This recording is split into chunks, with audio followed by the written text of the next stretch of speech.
अस्सलामुअलैकुम वरहमतुल्लाहि वबरकातुहू।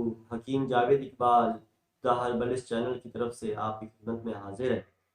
आज जो हमारा मौजू है वो है इरकुन निसा। यानी ये एक पट्टा होता है जिस्म के अंदर, एक असब है जो, यानी इरक का नाम है। इरक जो पट्टे को कहते हैं, असब को कहते हैं, निसा उस पट्टे का नाम है। यानी ये एक आसाबी दर्द है जो कि बाज़ लोगों को हो जाता है। इस बारे में आज हम जानेंगे कि ये मर्ज़ क्या है, इसकी कैफियत क्या होती हैं, इसका हम इलाज क्या कर सकते हैं। क्योंकि कोई भी मर्ज़ जब इब्तिदा में होता है तो उसका इलाज करना बहुत ही आसान भी होता है, और अगर हम उसका इलाज एहतियाती तदाबीर से अगर हम घर में कर सकते हैं तो वो करना चाहिए, ताकि वो मर्ज़ देरीना ना हो जाए। या बाज़ हजरात लोग ऐसे होते हैं जो दूर देहातों में या गाँव में रह रहे होते हैं, या उनके पास इतने वसाइल नहीं होते कि वो महंगे डॉक्टरों के पास या शहर में हुक्मा के पास आके वो अपने मरीज का इलाज करें या मर्ज का इलाज करवाएं। तो इसमें आज मैं आपको एक इसका बेहतरीन एक नुस्खा, या कह लें आप बेहतरीन इलाज आपको बताऊंगा कि अगर आप इसका इलाज या इस दवाई को आप लगातार आप इस्तेमाल करते हैं तो इंशाल्लाह आपको इसमें बहुत जल्दी फ़ायदा होगा। तो पहले हम इस मर्ज़ के बारे में जानना चाहेंगे कि ये मर्ज़ क्या है। असल में ये पीठ यानी शरीन जो है, शरीन की दरमियान से लेके ये पाँव के टखने तक एक पूरा एक असब होता है। यानी ये जो टांग है, टांग की बैक साइड पे जो एक बिल्कुल निशान नामी पट्टा है, ये इसके अंदर ये मर्ज नमूदार होता है। यानी इसका बाद जब ये इस मर्ज का आगाज होता है तो ये शरीर से लेके थोड़ा घुटने तक इसका दर्द रहता है, या थोड़ी दरमियान तक इसका दर्द रहता है। लेकिन आहिस्ता आहिस्ता ये नीचे पिंडलियों तक आ जाता है, पिंडलियों से आगे ये टखने तक आके दर्द इसका रुक जाता है। और इसमें अमूमी तौर पर तकरीबन एक टांग ही इसकी मुतासर होती है, लेकिन बाज़ दफ़ा ऐसे होता है कि दोनों टांगें भी मुतासर हो सकती हैं। यानी दोनों जो असब बैक साइड पे चल रहे हैं टांगों में, यानी शरीन से लेके पीठ से लेके नीचे टखनों तक, बाज़ दफ़ा ये दोनों टांगें भी मुतासर हो जाती हैं। लेकिन अमूमी तौर पर ये जो हमारे पास बाज़ दफ़ा मरीज आते हैं उनमें एक ही टांग ज़्यादा मुतासर होती है। तो इसमें वजूहात क्या हैं या इसके असबाब क्या हैं, ये किस वजह से ये मर्ज हो जाता है। तो इसमें बाज़ दफ़ा ये यूरिया, यूरिक एसिड या कोलेस्ट्रोल की मकदार जब जिस्म के अंदर बढ़ जाती है तो उसकी वजह से ये मर्ज हो सकता है, जिसको हम वजल मफासल भी कहते हैं। यानी वजल मफासल में भी ये यूरिया, यूरिक एसिड जो है ये अमूमी तौर पे ये जोड़ों के दर्द का मूजब बनते हैं, या असबाब इसके यही होते हैं। तो इसमें यानी आसाब यानी जो जोड़ों का दर्द है, जब किसी को वो हो जाता है तो मुसलसल जब रहता है तो उस मादे की वजह से वो मवाद, क्योंकि जिस्म से बाहर खारिज नहीं होता, वो मवाद जिस्म के अंदर ही होता है, तो वो किसी न किसी और हिस्से को मुतासर करता है। दूसरी तौर पे ये बाद दफ़ा ये नकरस का मर्ज होता है। नकरस का मर्ज यानी वजल मुफासल, तो इस मर्ज को कहते हैं जिसमें ये बड़े जोड़, जैसे ये घुट्टी का दर्द हो गया, या ये कोहनी का दर्द हो गया, या घुटनों में दर्द हो सकता है। यानी ये होते हैं वजल मुफासल, यानी बड़े जो मफासल हैं या जोड़ हैं, जब उनमें दर्द होता है तो उनको ये वजल मुफासल कहा जाता है। नकरस इस मर्ज का नाम है कि जिसमें ये छोटे जोड़, यानी ये उंगलियों को ये छोटे जोड़ जो हैं इनमें, या ये जो हाथ के अंदर जोड़ है इनके अंदर, या जबड़े के जो छोटे छोटे जोड़ है इनके अंदर, या ये गर्दन की जो मोहरे हैं इनके अंदर, यानी ये छोटे जोड़ या ये पाँव के जो जोड़ है, यानी इसके इस नकरस मर्ज के अंदर ये पूरे जिस्म के जो जोड़ हैं वो इसमें मुतासर होते हैं। यानी इस मवाद की वजह से भी ये एक निसा जो मर्ज है ये हो सकता है। बाज दफा ये हमारे हजरात या जिनको ये मर्ज हो जाता है वो, या हम लोग वैसे भी एहतियात नहीं करते कि गर्म जिस्म के साथ फौरन बाहर ठंड में निकल जाते हैं, जिसकी वजह से जिस्म गर्म और सर्द हो सकता है। तो उस गर्म सर्द जिस्म के हो जाने की वजह से भी कोई ना कोई पट्टा मुतासर हो जाता है, तो ये एक निसाब ही उससे ये बात मुतासर हो जाता है। या बाज दफ़ा कोई ऐसी गीली जगह है, आप वहाँ उस गीली जगह के ऊपर काफ़ी देर बैठे रहे, तो वो उसकी वजह से, बैठने की वजह से, उस गीली जगह पर बैठने की वजह से वो आपका जो असब है उसके अंदर इतनी बरूदत चली गई है या इतनी ठंडक चली गई है कि वो आपका जो असर है वो मुतासर हो गया है।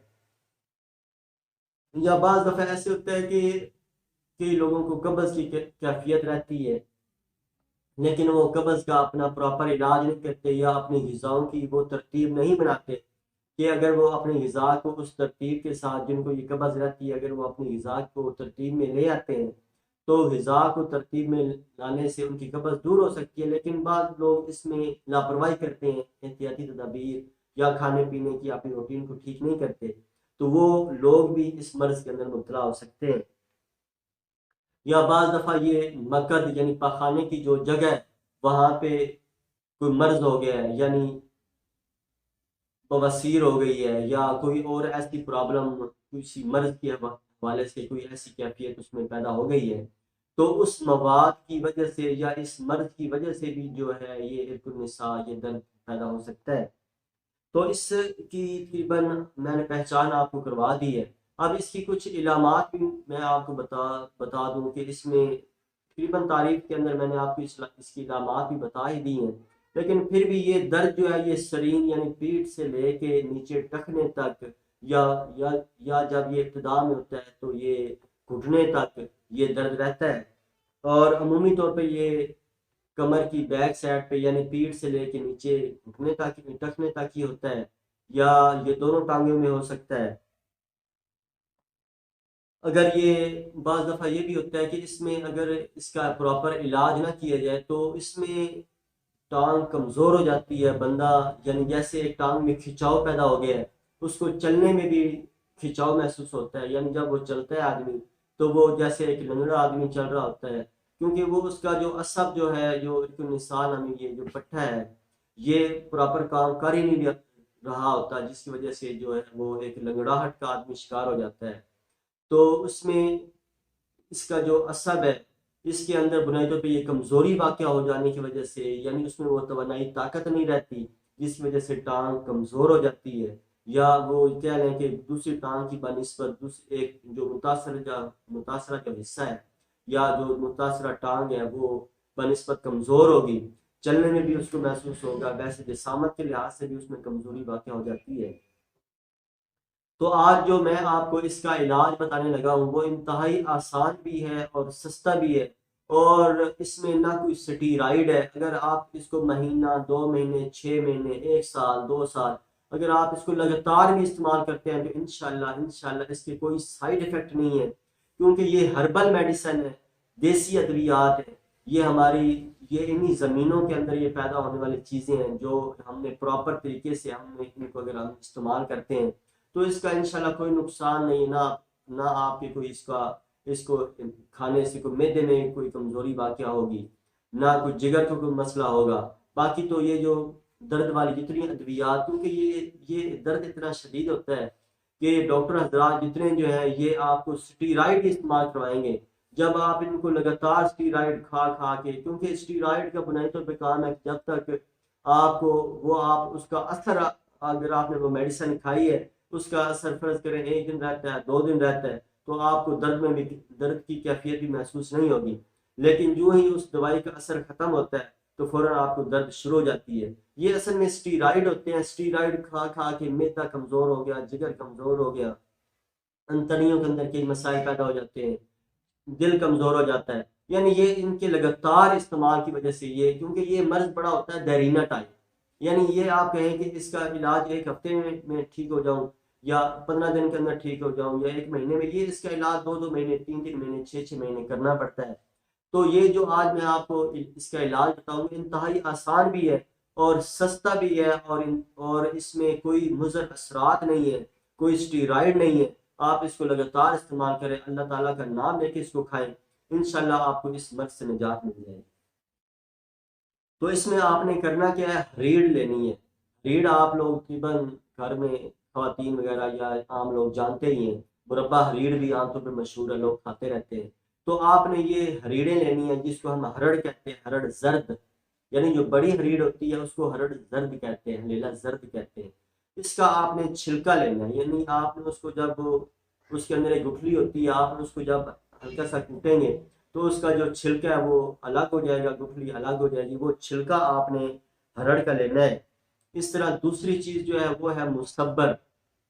पहली चीज आपको बताइए वो है हलेला जर्द का छिलका यानी हरीर का छिलका।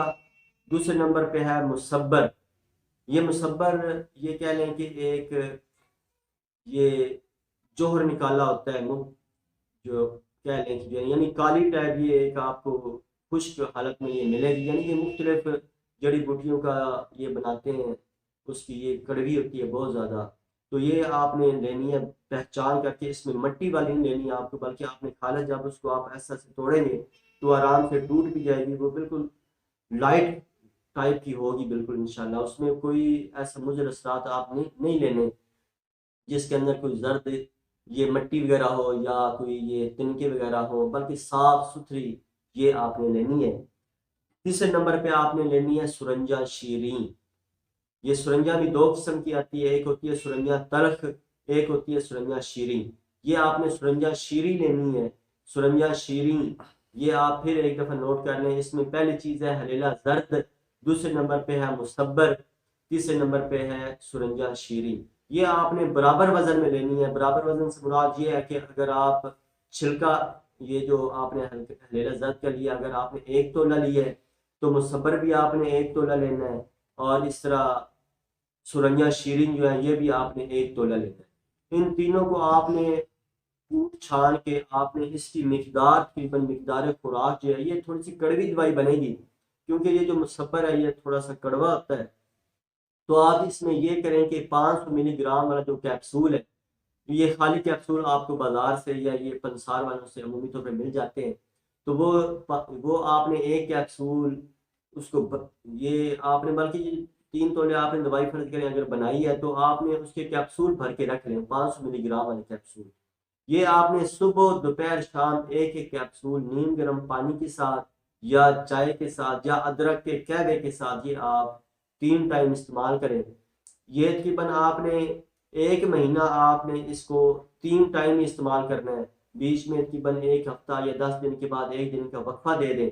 वक्फा देने के बाद फिर आप 10 दिन इसको लगातार इस्तेमाल करें, फिर 1-2 दिन आप इसको वक्फा दे दें, फिर आप इसको लगातार करें। यानी ये अगर आप इसको लगातार इस्तेमाल करते हैं तो इंशाल्लाह इससे आपका जो ये इल्कुल निसा वाला जो मसला है इंशाल्लाह ये ऐसा ऐसा वो क्लियर हो जाएगा। जो उसके अंदर मवाद रुक गया है, किसी मवाद की वजह से वो पट्टा जो है वो सही अपना काम नहीं कर रहा, तो इंशाल्लाह वो आपको जो पट्टा जो है वो खुल जाएगा, जो उसमें मवाद है वो इंशाल्लाह बाहर खारिज हो जाएगा। इंशाल्लाह इससे आपकी जो कब्ज़ का मसला है जो अगर किसी को है तो वो इंशाल्लाह इस कब्ज़ का मसला भी इंशाल्लाह हल हो जाएगा। तो ये बिला खौफ व खतर आप ये नुस्खा बनाएं और इसको आप इस्तेमाल करें। बिल्कुल निसार नामी जो मर्ज जो है, ये जो पट्टे का जो सरीन से लेके टखन तक जो ये आपका जो असब काम नहीं कर रहा, जो दर्द पैदा कर रहा है, इंशाल्लाह ये ऐसा ऐसा आपका ठीक हो जाएगा। अल्लाह ताला मेरा और आपका हामी नासिर हो। अस्सलामु अलैकुम रहमतुल्लाहि व बरकातहू।